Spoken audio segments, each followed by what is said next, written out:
Olá pessoal, faz tempo que eu não faço nenhum vídeo, mas depois do que aconteceu ontem não tinha como não fazer, né?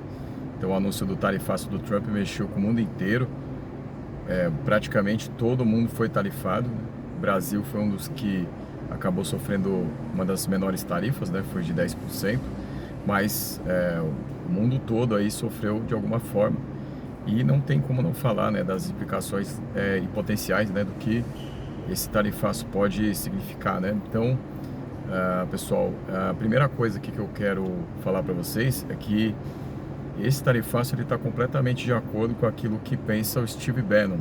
Eu até mencionei isso lá no nosso canal do Instagram, né, no Discreto Ofício, que o Bannon pensa, né, que atacar o comércio mundial, né, é atacar a China, né, porque segundo essa extrema-direita, né, que o Bannon encabeça, a China ela usa o comércio mundial para exercer sua influência sobre o mundo, né? Então é uma coisa muito curiosa e muito maluca, né? Você pensar que a China, que é um país que a gente pode discutir, né? Mas tem lá um partido comunista que está no poder. Então na cabeça dos caras da extrema direita, ela usa o comércio mundial para se infiltrar, né? Infiltrar aquilo que seria o comunismo em todos, né? Então é uma ideia muito maluca, mas o sentido dela é o seguinte, é de que se o Trump atacar o comércio, então, colocando tarifas, a China, de certa forma, pode ter o seu poder diminuído, né? Então, lógico que isso não estava lá no anúncio do Trump, mas se você pegar um livro chamado Guerra pela Eternidade, que é do autor chamado Benjamin Teitelbaum, ele fala sobre isso, né? Fala lá numa das entrevistas que ele faz com o Bannon, ele coloca essa ideia, né, de que a China se alimenta desse comércio mundial para exercer sua influência. Então, ontem a China foi um dos países mais afetados, né, com uma taxa de mais de 30%, e a China com certeza vai responder de alguma forma, talvez não colocando uma taxa geral, mas fazendo uma taxa aí pelo menos de uma forma mais específica sobre alguns produtos, né, como ela fez recentemente aí colocando taxas sobre minerais que os Estados Unidos precisa, né.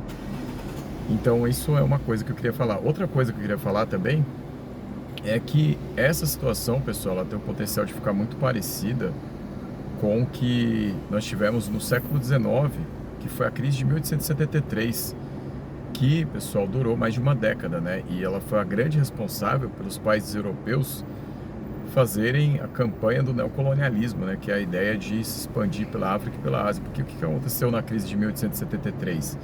Os países começaram a se taxar reciprocamente, né? Então, principalmente ali em relação à Inglaterra, né, que era o principal alvo, né, porque era o país mais desenvolvido industrialmente, mas os países, né, Alemanha, a França, a Rússia, ali desenvolvendo suas indústrias, de repente começaram a querer proteger essas indústrias da Inglaterra.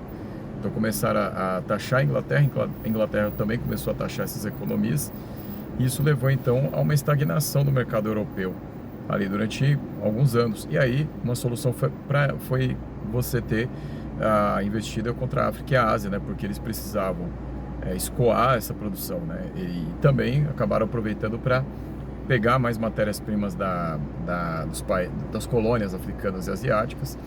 E enfim, pessoal, gerou ali uma competição entre as potências europeias que lá na frente, pessoal, levou à Primeira Guerra Mundial, né? Então isso aí muita gente já sabe essa história, né? Já viu como é que aconteceu. E a preocupação que fica aqui hoje é como é que os países vão reagir, né? Porque com esse tarifaço, os países podem fazer alianças locais, né, para suas economias, né, para se defender, mas pode ser também que sugere uma corrida desenfreada, né, por mercados aí que estão desprotegidos, né, países que estejam mais fracos e que apresentem algum potencial de minerais, né, que são necessários para essa indústria mais avançada de hoje, né, da tecnologia mais avançada, né, se a gente pensar naquilo que é necessário para desenvolver os semicondutores, toda a matéria-prima que é necessária para fazer os celulares. Então, se a gente pensar, por exemplo, nos países africanos, né, ou alguns países da Ásia, até mesmo aqui da América Latina, existe um grande potencial desses locais ficarem mais vulneráveis, né? E essa competição entre os países ser mais voraz e ainda com esses blocos, né, que podem fazer força aí para poder explorar, né, essas regiões, e ainda tem os Estados Unidos, né, que estão numa postura mais agressiva, né? Então o Trump já anunciou que pode querer invadir o Panamá, já anunciou intenções dele em relação à Groenlândia.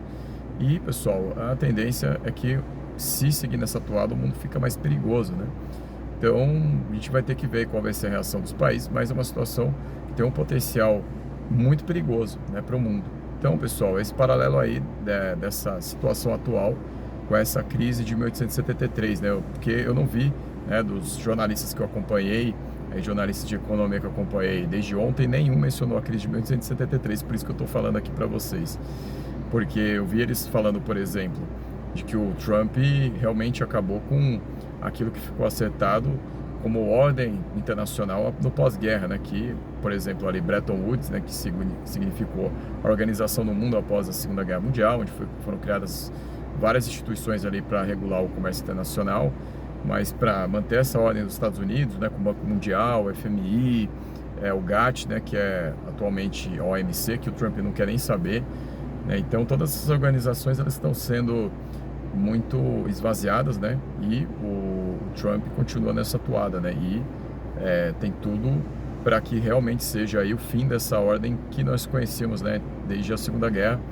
O José Luiz Fiore tem um livro chamado Síndrome de Babel, que eu já citei, eu fiz um vídeo antigo aqui no canal falando sobre isso, né? Assim que saiu o livro eu li e achei muito interessante o raciocínio, né? Porque ali naquele livro ele já mostrava, no primeiro mandato do Trump, de que ele já tinha essa tendência a acabar com as instituições que os próprios Estados Unidos tinham construído no pós-guerra, né? Então, a desregulamentação atual, né, dessas instituições faz parte do plano do Trump, né, de acabar com essa própria ordem criada pelos próprios Estados Unidos após a Segunda Guerra Mundial. Então, seria uma espécie ali de punição, né, contra todos aqueles membros que acabaram crescendo dentro dessa ordem, né? E aí por isso vem a alusão à Síndrome de Babel, porque é uma torre que acabou crescendo muito, muitas línguas foram desenvolvidas, e aí Deus, para castigar todos os viventes ali, acabou destruindo a torre e todos tiveram que se espalhar pelo mundo, cada um condenado a viver no seu próprio idioma, né, com a sua própria língua. Então é mais ou menos hoje o que o Trump está fazendo, condenar todos, né, de certa forma, entre aspas, a ter que viver, né, nas suas próprias localidades, né? Então acabar com essa coisa, essa ideia de comércio internacional, livre comércio, né, que foi uma bandeira durante décadas aí dos liberais, dos neoliberais. Então Trump, quem diria que os próprios Estados Unidos, eles mesmos, né, que foram tão propagadores dessa ordem internacional, eles mesmos estão destruindo isso, né? Trump é esse agente. Então, pessoal, é isso, né? São algumas reflexões que eu queria fazer a respeito desse momento, porque é um momento muito importante, pessoal. É similar ao momento lá em que o Nixon, né, em 1971, anunciou para o mundo que os Estados Unidos não fariam mais a paridade ouro-dólar, né? Então, foi um choque para o mundo, né? Porque tinha essa questão, né, de as pessoas esperarem, né, terem reservas ali para trocar o ouro pelo dólar e vice-versa. Então, quando isso foi anunciado praticamente há 54 anos atrás, isso mexeu com o mundo, né? Se a gente fizer a conta aí, né, dá mais ou menos isso, né? Então, pessoal, acho que eu fico por aqui. Então é isso que eu queria dizer. Obrigado a todos e até a próxima.